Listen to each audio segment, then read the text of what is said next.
Bismillahirrahmanirrahim. Assalamualaikum warahmatullahi wabarakatuh. Alhamdulillahilladzi hadana lil Islam wa manna alaina bih wa akhrajana fi khairi ummatin fanas'aluhu at-taufiqa lima yuhibbu wa yarda wal hifdha mimma yakrahu wa yaskhad. Fa nusalli wa nusallimu ala habibina wa sayyidina Muhammad ibni Abdillah wa ala alihi wa ashabihi wa man sara ala nahjihi ila yaumil qiyamah. Amma ba'd. Ikhwan wa akhwat rahimani wa rahimakumullah. Alhamdulillah, pada pagi hari ini di hari Sabtu tanggal berapa ini?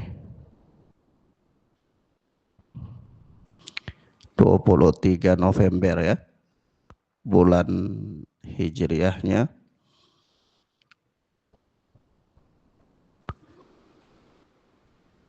(22) Rabiul Awal ya. Jumadil Awal. Naam. Taib, dan ini insyaallah adalah merupakan kitab yang ketiga insyaallah yang akan kita pelajari dari silsilah durus kita, silsilah pelajaran kita di Masjid Thariqul Huda ini, khususnya di bidang akidah, di mana pelajaran pertama kita adalah Al-Mu'taqadus Sahih oleh Syekh Dr. Abdus Salam bin Barjas. Kemudian pelajaran kedua kita adalah Syarhus Sunnah oleh Al-Imam Al-Barbahari. Dan pelajaran ketiga kita adalah Aqidatus Salaf Ashabul Hadis oleh Al-Imam Abu Uthman As-Sabuni rahimana wa rahimahullahu ta'ala. Naam. Namun ikhwanna fiddina azzani Allah wa iyyakum, sebelum kita masuk untuk mempelajari kitab ini, ada beberapa mukaddimah penting yang kiranya perlu disampaikan, yaitu ada dua mukaddimah yang paling penting. Mukaddimah yang pertama adalah kenapa kita memperhatikan untuk mempelajari perkara akidah. Yang kedua, kita akan berbicara secara singkat tentang biografi daripada Al-Imam Abu Uthman As-Sabuni. Al-Imam Abu Uthman As-Sabuni, beliau tabaqatnya dikatakan oleh Al-Hafidh Adz-Dzahabi di dalam Syiar A'lam Nubala, itu termasuk di antara tabaqat yang ke-23. Beliau berada di bawah Al-Imam Al-Barbahari, beliau berada di bawah Ibnu Battah, dan seterusnya.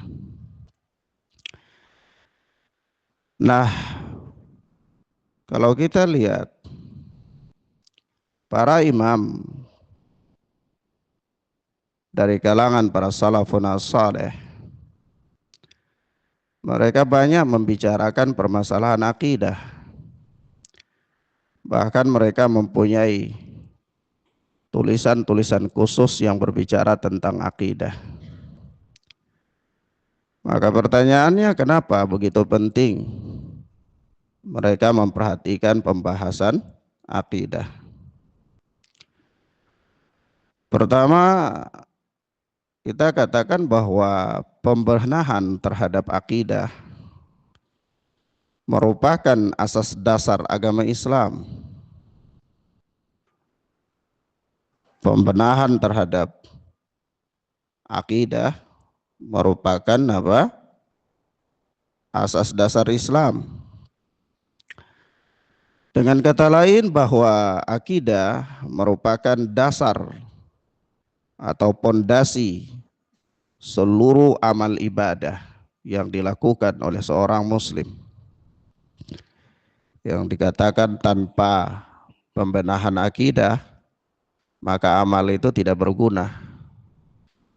Seberapa banyak pun seseorang dia melakukan amalan, apakah itu puasa, apakah itu zakat, apakah itu sholat, haji, dan seterusnya.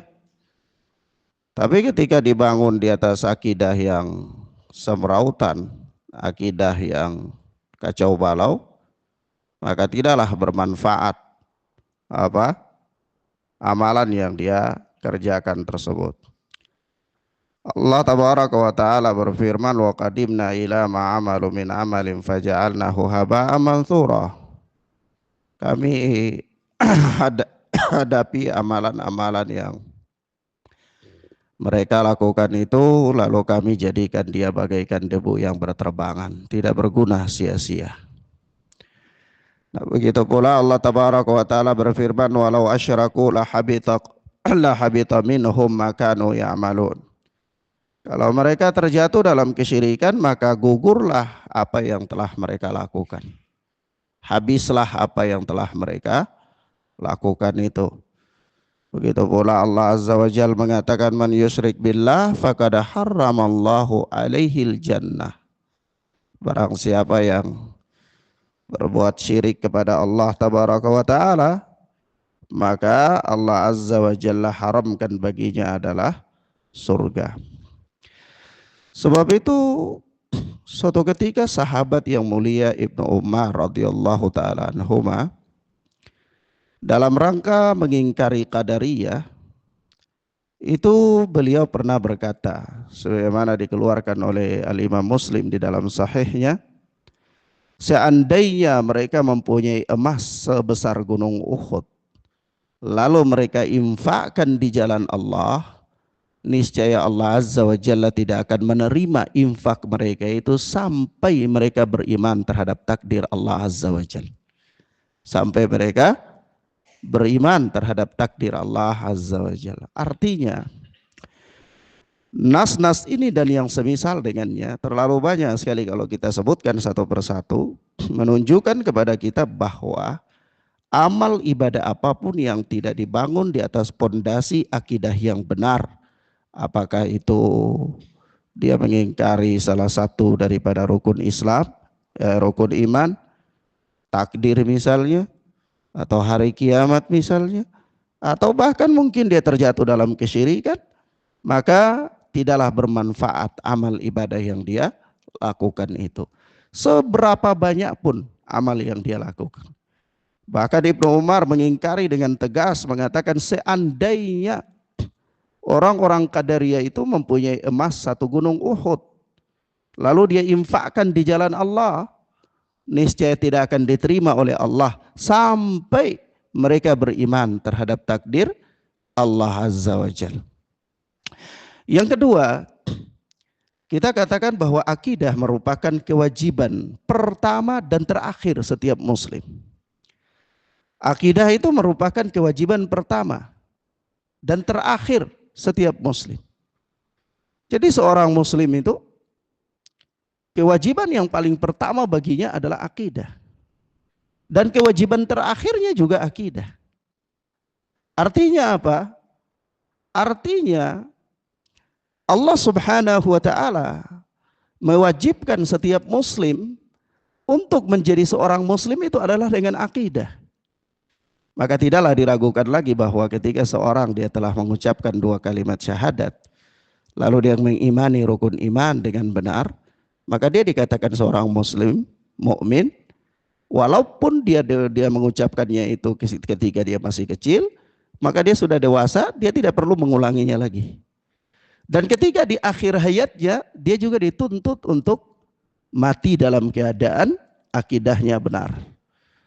Sebab itu ketika Rasulullah Shallallahu Alaihi Wasallam mengutus Mu'adz bin Jabal ke negeri Yaman, itu kata beliau kepada Mu'adz, innaka sata'ti qauman min ahlil kitab. Sesungguhnya engkau ini akan mendatangi suatu kaum yang termasuk dari ahli kitab, yaitu apa? Al-Yahudu wan Nasara. Maka apa kata Nabi sallallahu alaihi wasallam, falyakun awwala ma tad'uhum ila ayyuhidullah. Maka jadikanlah perkara yang paling pertama engkau seru mereka kepadanya adalah agar mereka itu mentauhidkan Allah, mengesahkan Allah tabaraka wa ta'ala. Ini adalah kalimat yang pertama. Maka kewajiban yang pertama bagi seorang muslim adalah akidah. Kewajiban yang terakhir juga akidah. Kenapa? Rasulullah mengatakan, man kana akhiru kalamihi la ilaha illallah dakhalal jannah. Barang siapa yang akhir kalimatnya la ilaha illallah, maka dia masuk surga. Maka di sini kita katakan akidah adalah merupakan kewajiban yang pertama dan kewajiban yang terakhir bagi setiap muslim. Naam. Paham ya ikhwan? Baik. Kemudian yang berikut kita katakan bahwasanya akidah merupakan inti dakwanya para nabi. Akidah merupakan inti dakwanya para nabi alaihi wassalatu wassalam. Allah tabaraka wa taala berfirman, walaqad ba'atsna fi kulli ummatin rasulan an ibudullaha wajtanibut taghut. Sungguh kami telah mengutus pada setiap umat itu seorang rasul untuk memerintahkan mereka ubudullaha wajtanibut taghut. Sembahlah oleh kalian Allah saja dan hindarilah sesembahan yang lain selain daripada Allah tabaraka wa taala. Nah, yang keempat, ikhwana fiddin azani Allah wa iyyakum, kita katakan bahwa akidah dibutuhkan bukan hanya di dunia saja, tetapi di alam kubur pun membutuhkan akidah. Maksudnya apa? Ya maksudnya ketika seorang hamba dibangkitkan di kuburnya itu, dia dihadapkan oleh pertanyaan malaikat tentang man rabbuka wa man nabiyuka wa madinuka. 3 pertanyaan malaikat ini membutuhkan akidah yang benar untuk bisa menjawabnya. Sebab itu orang yang ragu-ragu di dunia tentang kebenaran akidah Islam, tentang kebenaran akidah yang sahih, maka dia akan mengatakan ma adri. Saya tidak tahu. Sami'tun nasa yaquluna hadza faqultu. Aku mendengar orang-orang mengatakan demikian, maka aku pun ikut mengatakan demikian. Ya. Maka ini menunjukkan kepada kita bahwa akidah bukan hanya dibutuhkan dalam kehidupan dunia, tetapi di alam kubur pun seorang hamba membutuhkan akidah. Untuk apa?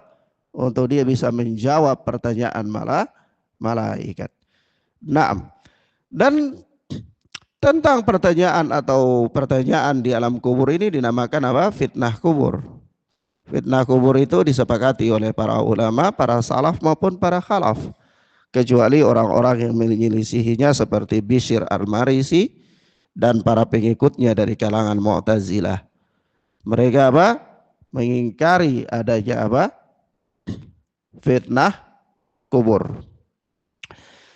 Yang kelima, tentang pentingnya mempelajari akidah itu adalah bahwa para salaf sangat memperhatikan dalam mempelajari permasalahan akidah.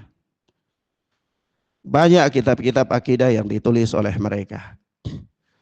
Katakanlah kitab akidah yang mereka beri nama dengan As-Sunnah itu saja lebih dari, kurang lebih ada 15 lebih.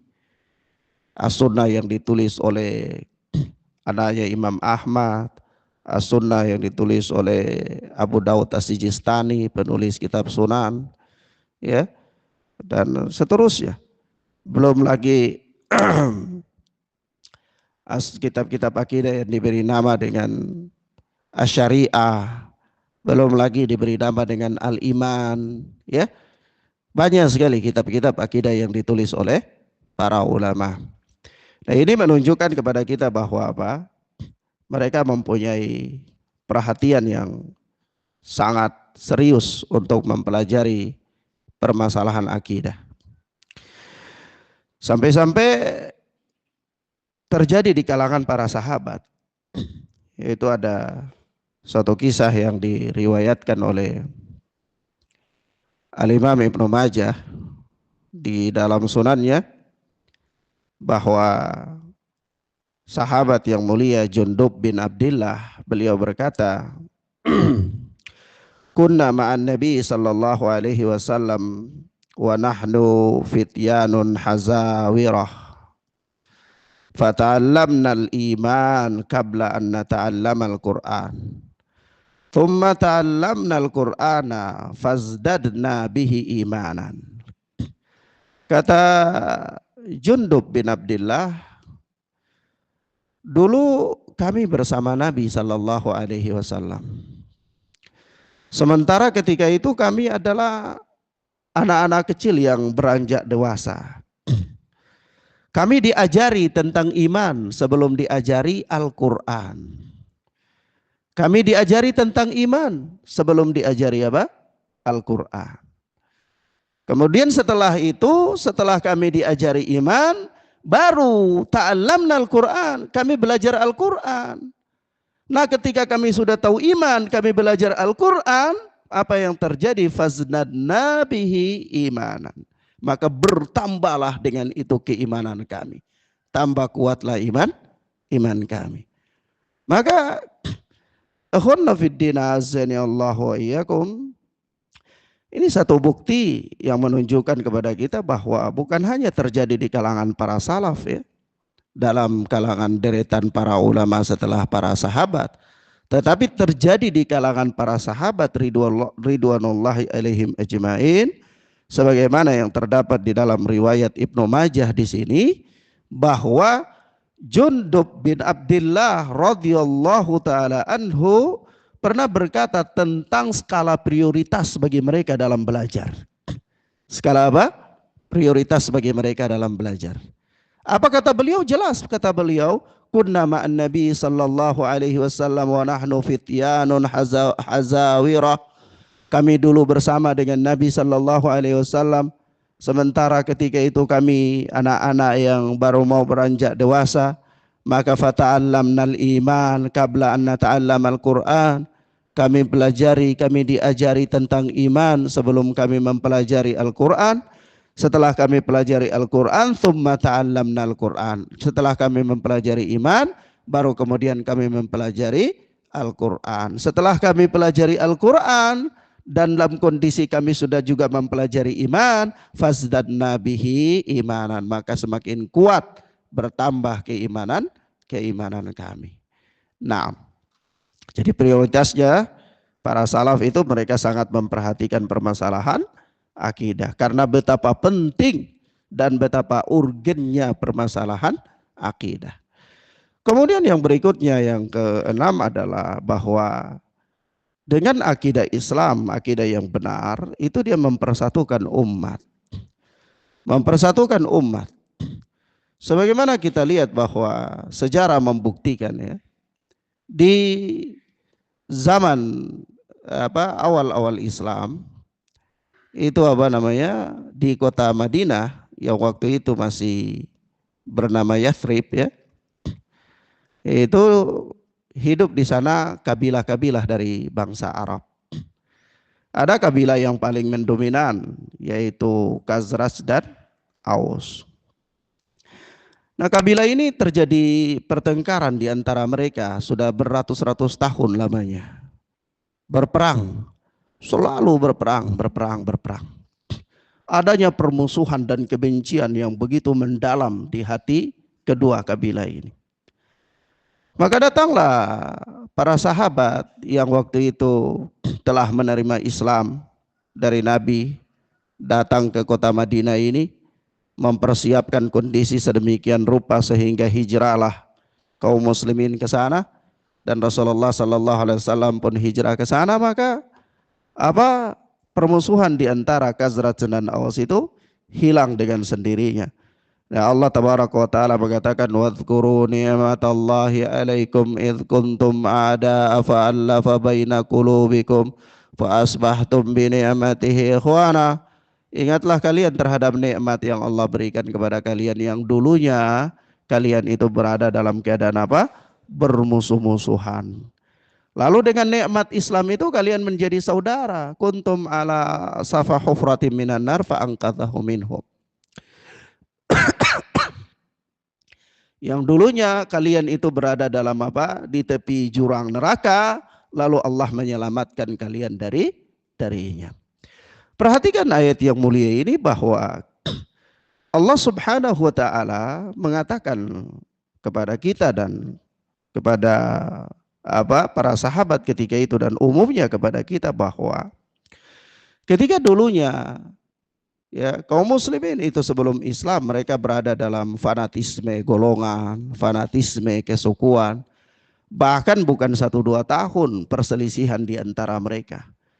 Perselisihan dan pertikaian yang terjadi di antara mereka itu beratus-ratus tahun lamanya. Dendam yang luar biasa. Ya, masing-masing kabilah memproklamirkan dirinya sebagai kabilah yang paling terbaik. Masing-masing suku menganggap dirinya sebagai suku yang paling terbaik dan terkuat. Lalu mereka dipersatukan oleh apa? Dipersatukan oleh Islam. Dipersatukan di atas akidah yang benar. Wadhkuru ni'matallahi 'alaikum id kuntum a'da'a fa'alafa baina qulubikum fa asbahtum bi ni'mati ikhwana. Maka dengan nikmat akidah yang benar itu tersingkirlah berbagai macam perselisihan, tersingkirlah berbagai macam permusuhan.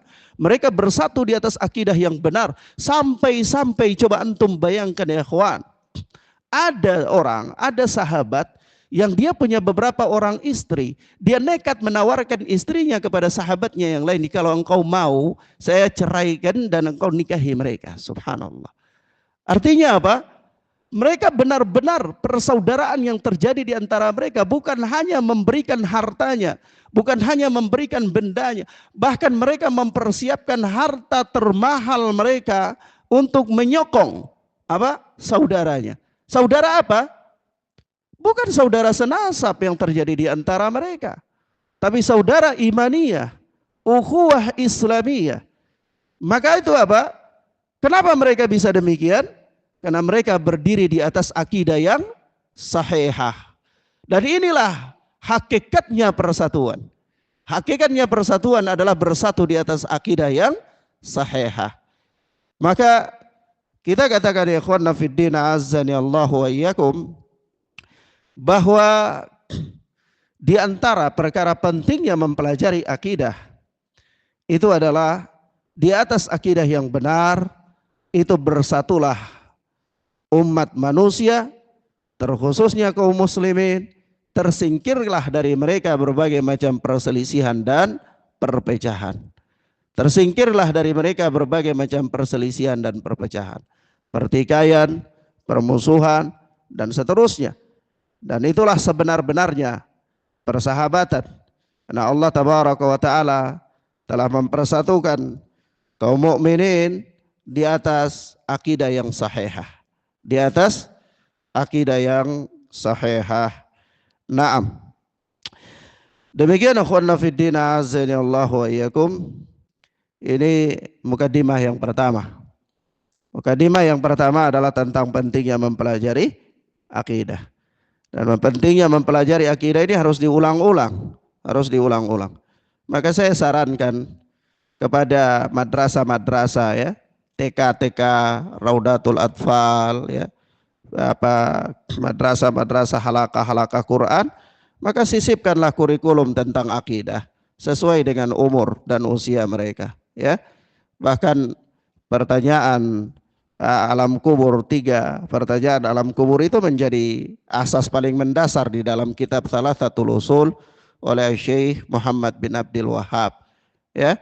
Bahkan kalau kami di negeri Yaman di Darul Hadis itu ada satu pelajaran akidah khusus untuk anak-anak, itu sangat bagus sekali, ya.